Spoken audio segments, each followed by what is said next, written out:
Innal hamdalillah nahmaduhu wa nasta'inuhu wa nastaghfiruh wa na'udzu billahi min shururi anfusina wa min sayyiati a'malina.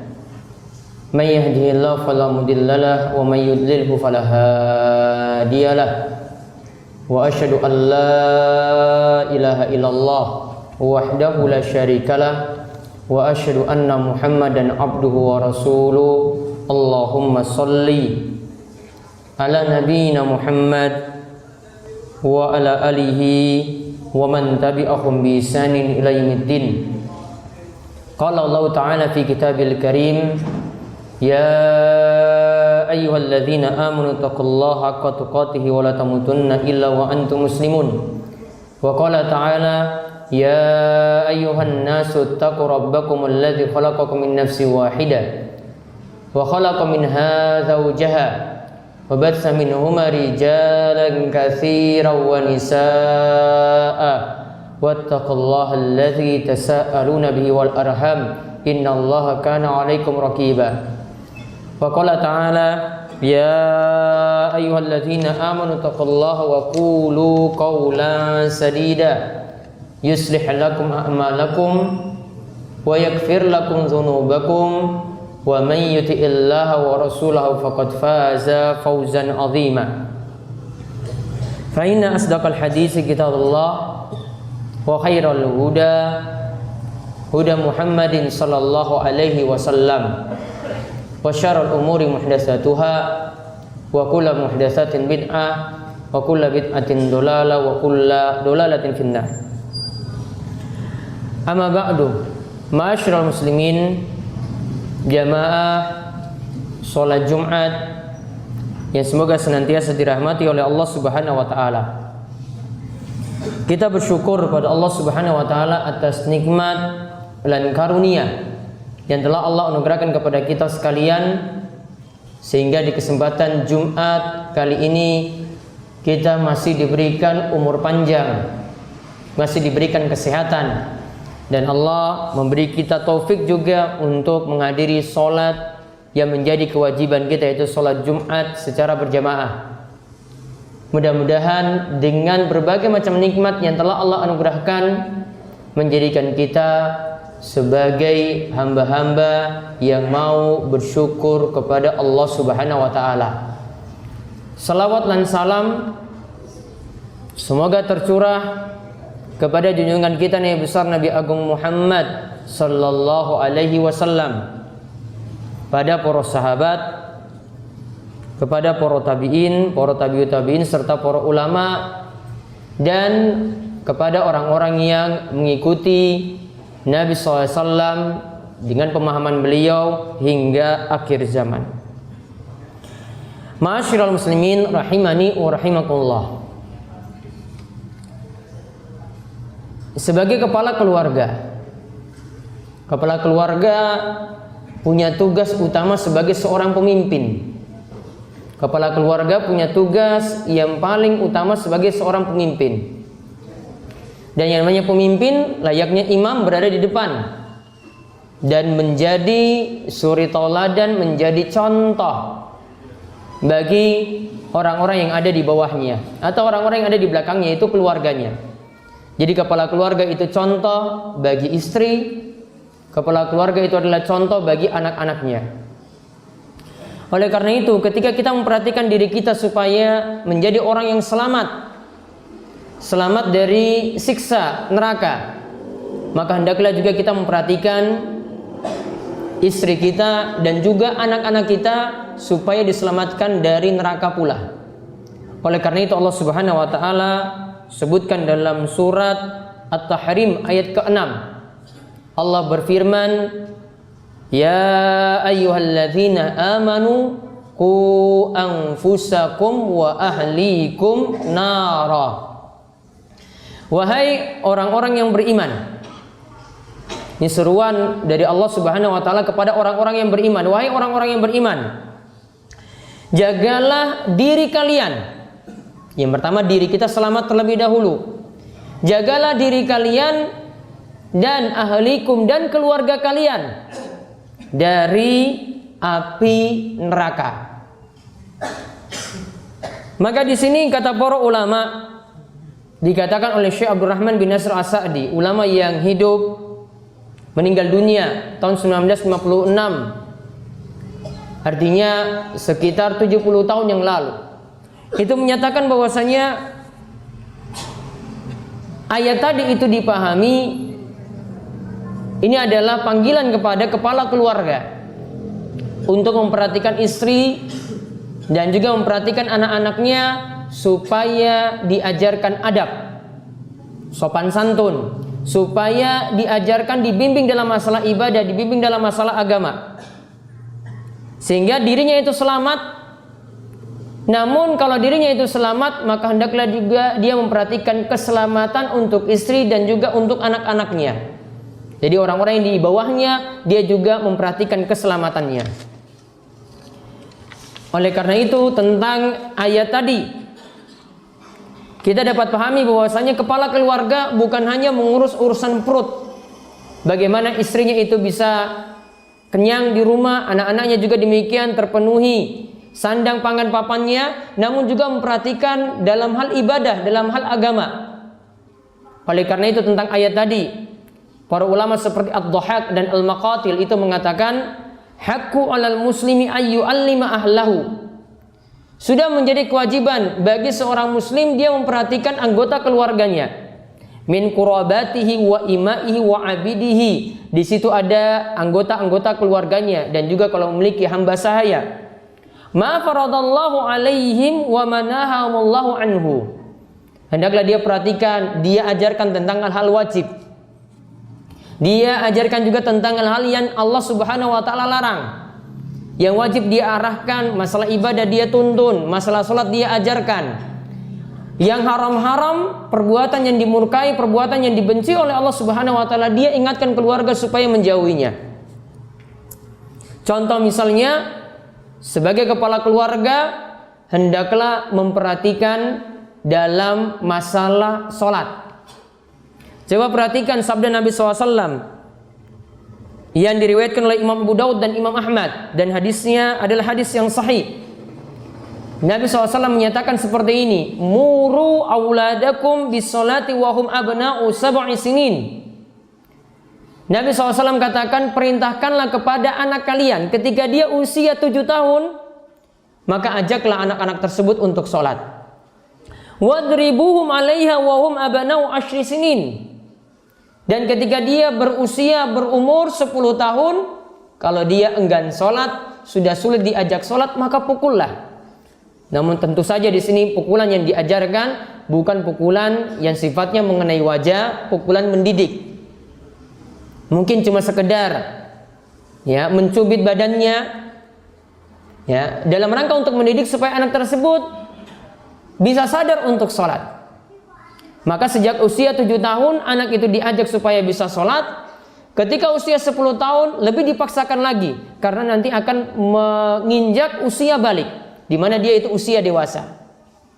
Namun di sini bukan hanya dalam perkara sholat, para ulama ini katakan seperti Ibnu Katsir menyatakan, para ulama ini ajarkan juga untuk ibadah-ibadah yang lain. Contoh sejak kecil para ulama itu ajarkan kepada anak-anak mereka supaya bisa berpuasa dengan baik.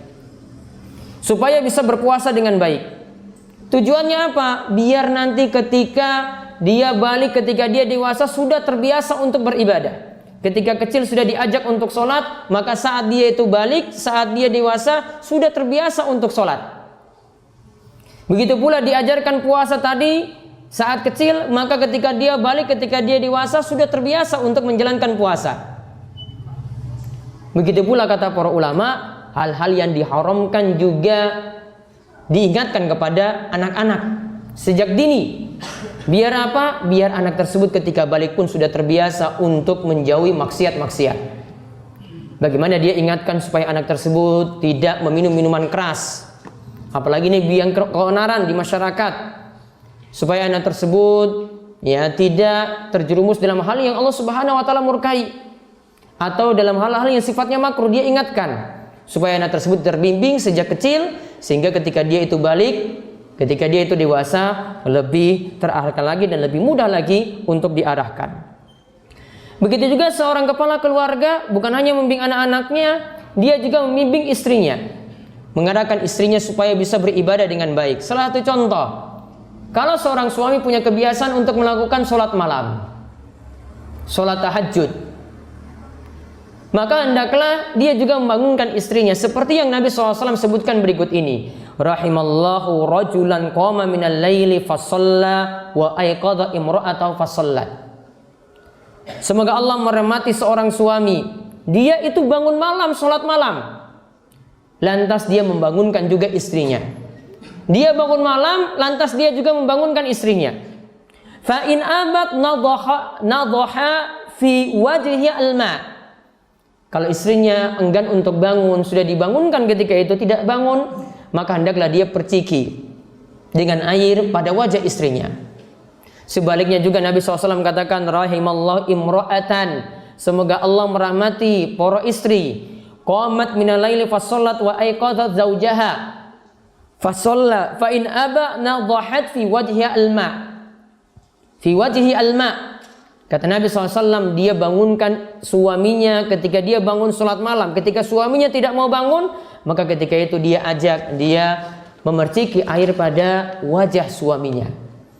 Maka kita lihat di sini ajaran dalam agama Islam tidak hanya untuk kepentingan individu, namun kemaslahatan keluarga.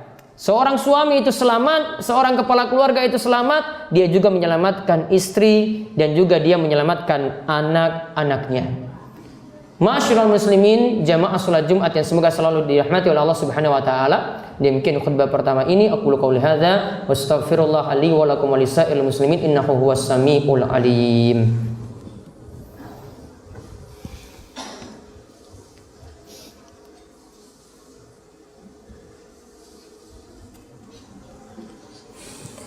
Alhamdulillahi rabbil alamin.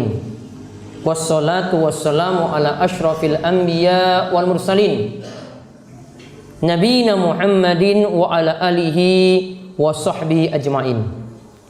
Ma'asyiral muslimin rahimani wa rahimakumullah. Sebagai kepala keluarga juga ada salah satu sifat yang mesti dijauhi. Yang ini disebut oleh Nabi SAW dengan sifat dayyus. Ini disebut oleh Nabi SAW dengan sifat dayyus. Disebutkan dalam hadis sifat ini nanti akan dijelaskan oleh Nabi SAW. Nabi katakan, salasatun qad haramallahu alaihimul jannah. Ada 3 perkara yang Allah akan mengharamkan bagi seorang itu surga. Allah akan mengharamkan bagi seorang itu surga. Artinya dia sangat sulit untuk masuk surga. 3 hal ini kata Nabi SAW, mudminul khamri, pecandu minuman keras.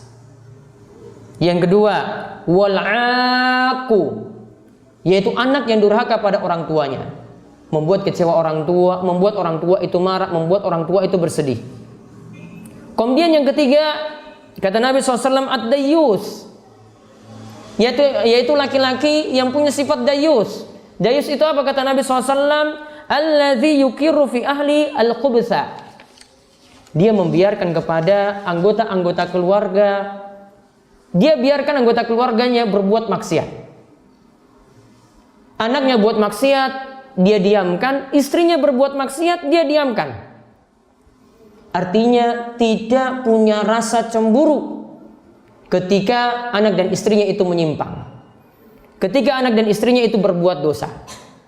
Mau maksiat ya silakan, anaknya mau nggak sholat ya silakan, dan seterusnya. Contoh di sini misalnya tidak ada rasa cemburu. Kita memiliki anak-anak perempuan, dibiarkan begitu saja. Ketika usia sekolah saat ini, dibiarkan dia berhubungan dengan laki-laki. Model sekarang adalah dengan SMS, cuma dengan menggunakan HP saja, atau dibiarkan bebas menggunakan media sosial tanpa ada pengawasan dari kepala keluarga, dari suami, dari bapaknya. Contoh yang lainnya lagi, dia rela anak perempuannya jalan berdua-duaan dengan laki-laki padahal belum halal. Maka biasanya orang tua akan menyesal ketika anak tersebut sudah terjerumus dalam perzinaan, sudah terjerumus pada perselingkuhan. baru orang tua itu akan menyesal. Padahal awalnya dia membiarkan anaknya berduaan dengan laki-laki yang tidak halal baginya. Kemudian yang ketiga, seorang kepala keluarga membiarkan anak perempuannya dan juga istrinya membuka aurat begitu saja. Tidak memperhatikan hijabnya, tidak memperhatikan penutup kepalanya agar auratnya itu tertutup dengan sempurna. Padahal Allah telah ingatkan dengan menutup aurat ini lebih menjaga diri seorang wanita. Contoh lagi yang lainnya, seorang kepala keluarga membiarkan di rumahnya masuk majalah-majalah, masuk tayangan-tayangan televisi yang itu berbau porno dan berbau mesum. Tidak ingin dialihkan kepada tayangan yang lain, tidak ingin majalahnya itu untuk dihilangkan, dia biarkan atau tidak ada peduli sama sekali pada tindakan-tindakan semacam itu. Sama halnya juga kalau kepala keluarga di rumahnya membiarkan anak-anaknya melihat tayangan-tayangan atau membaca majalah-majalah yang ini dapat merusak akidah. Contoh misalnya adalah membaca atau melihat tayangan-tayangan yang ada ramalan-ramalan nasib. Dikenal di kalangan anak muda dengan ramalan-ramalan bintang. Ramalan nasib minggu ini bagaimana dan seterusnya. Ini banyak ditemukan di dalam majalah-majalah remaja dan juga ada tayangan-tayangan di televisi seperti itu. Tidak ambil peduli untuk keselamatan anak dan istrinya yang ada di rumah. Maka kita mohon kepada Allah Subhanahu wa taala, semoga Allah Subhanahu wa taala menjauhkan diri kita dari berbagai macam maksiat, anggota keluarga juga dijauhkan dari berbagai macam maksiat. Kita dianugerahkan keluarga yang sakinah mawaddah warahmah dan anak dan istri yang menjadi qurrata ayun, yang menjadi penyejuk mata, dan Allah Subhanahu wa taala juga menganugerahkan kepada kita kebahagiaan dalam diri kita dan keluarga kita, selamat di dunia dan akhirat. Di akhir khutbah ini kami ingatkan untuk berselawat kepada Nabi SAW. Di hari Jumat yang penuh berkah ini kita diingatkan untuk memperbanyak selawat kepada beliau. Siapa yang berselawat kepada Nabi SAW sekali, maka Allah akan membalas selawatnya sebanyak 10 kali. Innallaha wa malaikatahu yusholluna 'alan nabi ya ayyuhalladzina amanu shollu 'alaihi wa sallimu taslima. Allahumma sholli ala Muhammad wa ala ali Muhammad kama shallaita ala Ibrahim wa ala ali Ibrahim innaka Hamidun Majid. Allahumma barik ala Muhammad wa ala ali Muhammad kama barakta ala Ibrahim wa ala ali Ibrahim innaka Hamidun Majid. Marilah kita panjatkan doa pada Allah di hari Jumat yang penuh berkah ini, di hari Jumat yang juga Allah mudah untuk mengabulkan hajat-hajat dan doa-doa kita. Kita berdoa dengan tulus dan ikhlas, mudah-mudahan Allah memperkenankan setiap doa-doa kita. Allahumma ighfir lil muslimina wal muslimat wal mu'minina wal mu'minat al ahya'i minhum wal amwat innaka sami'un qaribun mujibud da'wat. Allahumma qsim lana min khasyyatika ma yahulu bihi bainana wa baina ma'siyatik wa min ta'atika ma tuballighuna bihi jannatak wa minal yaqini ma tuhawwinu bi alaina masa'ibad dunya. Allahumma matti'na bi asma'ina wa absarina wa quwwatina ma ahyaitana waj'alhu waritha minna waj'al tha'rana ala man zalamana wansurna ala man adana wa la taj'al musibatana fi dinina wa la taj'alid dunya akbar hammina wa la mablagha ilmina wa la tusallit alaina man la yarhamuna. Allahumma alif baina qulubina wa aslih dhata bainina wahdina subulas salam wa najina minadh dhulumati ila nur wa jannibna al fawahisha ma dhahara minha wa ma batan wa barik lana fi asma'ina wa absarina wa qulubina wa azwajina wa dzurriyyatina wa tub alaina innaka anta tawwabur rahim. Rabbana hab lana min azwajina wa dzurriyyatina qurrata a'yun waj'alna lil muttaqina imama. Rabbana hab lana min azwajina wa dzurriyyatina qurrata a'yun waj'alna lil muttaqina imama. Rabbana hab lana min azwajina wa dzurriyyatina qurrata a'yun waj'alna lil muttaqina imama. Rabbana atina fid dunya hasanah wa fil akhirati hasanah wa qina adzabannar. Wa sallallahu ala nabiyyina Muhammadin wa ala alihi washabbihi ajma'in wa man tabi'ahum bi ihsan ila yaumiddin wa akhiru da'wana anil hamdulillahi rabbil alamin. Aqimus shalah. Nah, itulah video-video Darus Sholihin TV. Dukung Darus Sholihin dan jangan lupa subscribe videonya biar mendapatkan ingatan terus setiap hari.